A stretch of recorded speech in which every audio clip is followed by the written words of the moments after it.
Are you ready? Great. Oh, I kind of want to do like a comparison of two books. So one, I don't want to cover a lot in depth, and these kind of go, I would say, pretty well with like Lori's books too.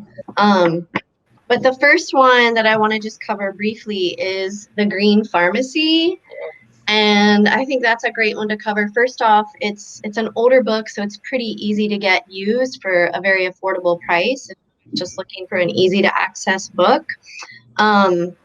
Also, I think this book kind of operates similar to a lot of online forums. I'm in lots of herb groups where people are like, what's good for this and what's good for this, which as an extreme like herb geek and botanist, like my answer is usually it depends. There's not a lot of like fast answers, but this is a great book for sort of that fast mind of our modern society. It gives just lots of like little fast information and also a lot of folklore too. So one of my pet peeves is people speaking in absolutes on herbal forums, which to me usually means I'm going to question them more because there isn't a lot of absolutes. In this book, James Duke will be like, well, I once met someone who used this, or I once met someone who used this. So there's a lot of that, but it doesn't give these absolutes. It's really like, this is a folkloric remedy that worked for this person, and here's also science. So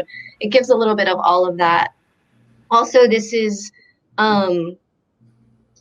Jim Duke heavily influenced me into herbalism when I was getting my botany degree, 20-something years ago, and was hooked on ethnobotany. He was my professor's good friend, and he came and he was singing songs about plants, and I was hooked. I was in love with him because he's very much like folk herbalist, but also an ethnobotanist, and was an economic botanist for the USDA for years. And it's just an amazing human that holds this balance of science as well as folklore, and was a huge inspiration for me. He passed away this past year, but his memory lives on, and this is just a great book as that quick reference. I'm trying to think if there was anything else I specifically... Yeah, so it's, as far as like, I'm going off your questions too, it's just a great quick reference. To me, it lacks that like depth that I crave, but it's nice if it's like, oh, I know someone who has a cold sore. Let me see if there's something in there. Or, oh, bursitis. And you can kind of look up, and there's a variety of home remedies or some easy herbal remedies to come into, which is great. And not so much quotes from his book was I going to give, but he calls minestrone metastrone, which I really love, like just that like food-based nourishment. And I think that's just a good name, good mnemonic device. Like, right, I can make metastrone, and it just creates more of a mantra for the deep nourishment that can provide.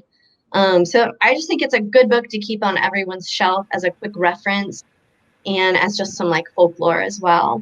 I mean, with herbalism, you know, it's definitely not.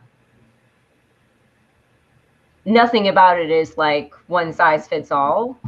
So, you know, it is hard to sort of have, I mean, I think all the books sort of have to walk the line where they give good information, but yet they don't say this is the only way. It's tricky, but some things do work for most. So you can, it's good. Yeah. So that sounds great. Yeah. He also, I'll just put in, he has a great phytochemical and ethnobotanical database on the USDA's website. So that's a great reference for more plant geeks too. I wanted to compare that to also what I consider like a beginner book, but people who are really craving a lot more depth, is Body into Balance, Maria Noel Grove's book.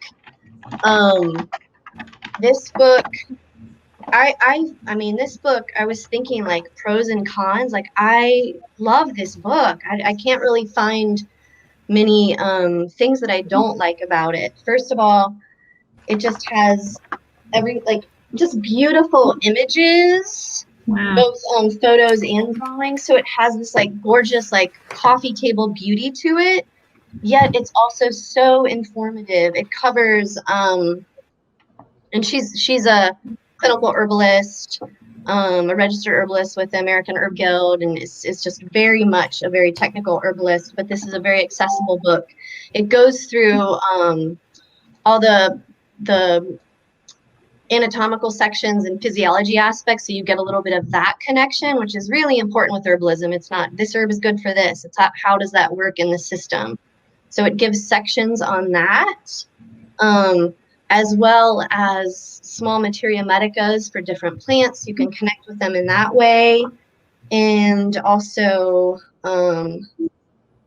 has really great, similar to like things that Lori was mentioning in that book, it has lots of charts, really accessible charts, like a dosage chart that gives like different age people and the dosage that you would give of various things, as well as herb doses of various like teas, tinctures, vinegars, cordials. So it kind of breaks down your different dosages of your different remedy.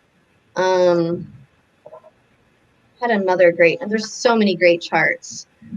And your extraction method, because that's another thing that I see people not always considering, is something might be water soluble, but it's not alcohol soluble.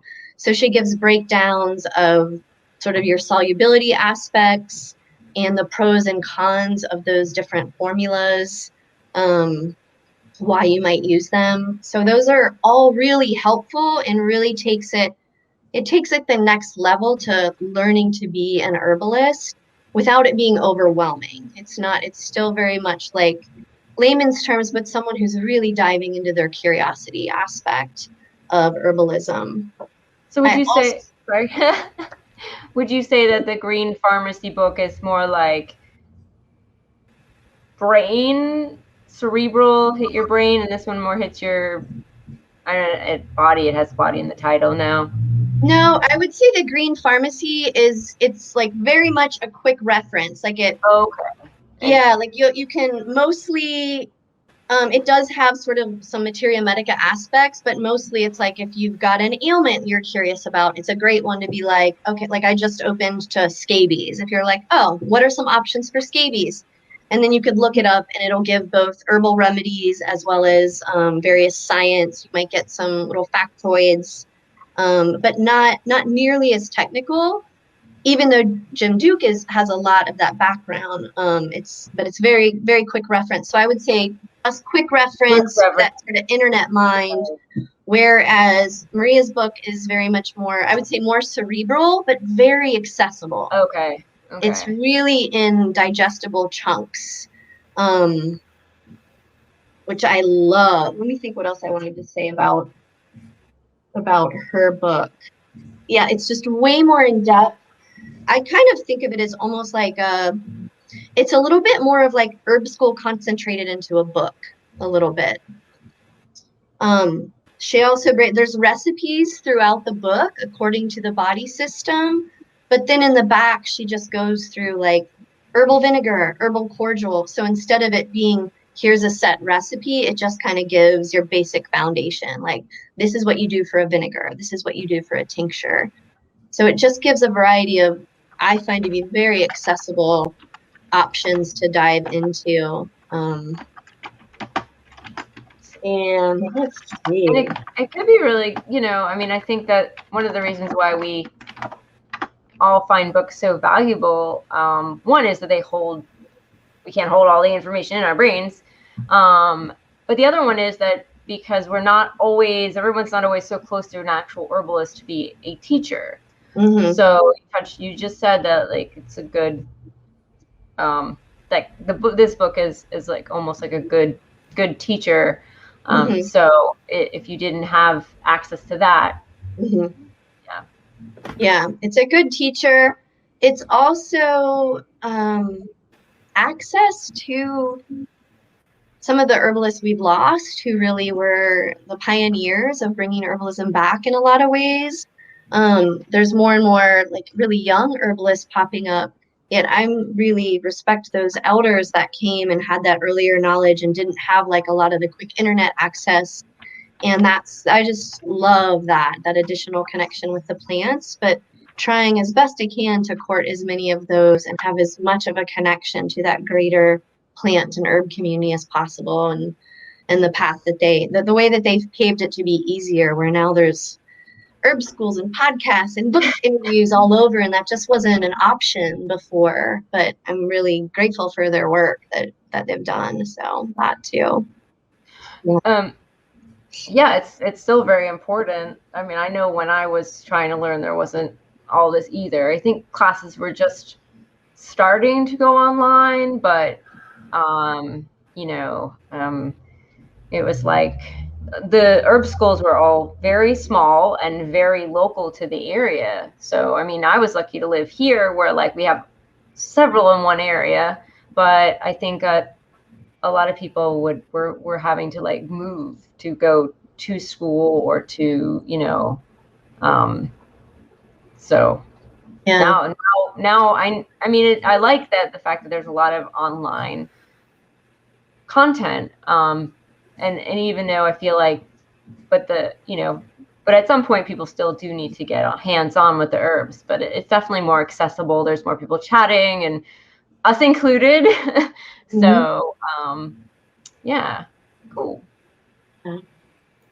I think that says a lot about the expertise of the author too, it sounds like, because being in general the natural products industry for over a decade, you learn that because of legalese in this country, people on a professional level working with anything other than the allopathic route tend to have to be careful how they present their information. And I find that sometimes, maybe because of that, newer books are a little bit more sometimes, I will risk saying herbalism light, and the author might not feel confident or capable at delving into something at that depth, even to the point of giving dosage recommendations. That seems like a pretty big deal that she would go out on that limb, and that's pretty awesome. Mm-hmm. Yeah, it's a really well done book, and I feel like she ticks all the boxes, giving the information, but without this like rigid, like this is how it always works. So I think it really lays out, it's a book that lays out a foundation that I personally think a lot of herbalists need, is more of that foundation, rather than this quick fire sort of Western approach, like this is good for this, because that's not how herbs work. So it really helps eliminate some of that. Gives enough space for this greater container, and then you kind of go in. So I think it's challenging because herbalism is so, the nature of it is so different than our, like you just said, our Western like thoughts of health and everything else. And even though it's or modern, actually, because in the past we had herbalism here, like in this country we had people practicing, and I'm assuming they were doing something similar to like not the cookie cutter version that we have sort of today. So I guess maybe it's just now, and it's in a way it's a good thing, because it gets people to try to think a little differently about their health and their bodies and this approach to health. And yes. All right, cool. I don't have either one of those books, and I'm like, why? Because I definitely, I think I'm not alone. I definitely, don't have a foundation myself, and it's very patchwork in my knowledge, and I never was able, to find like just think it would be nice to have like that one-on-one teacher experience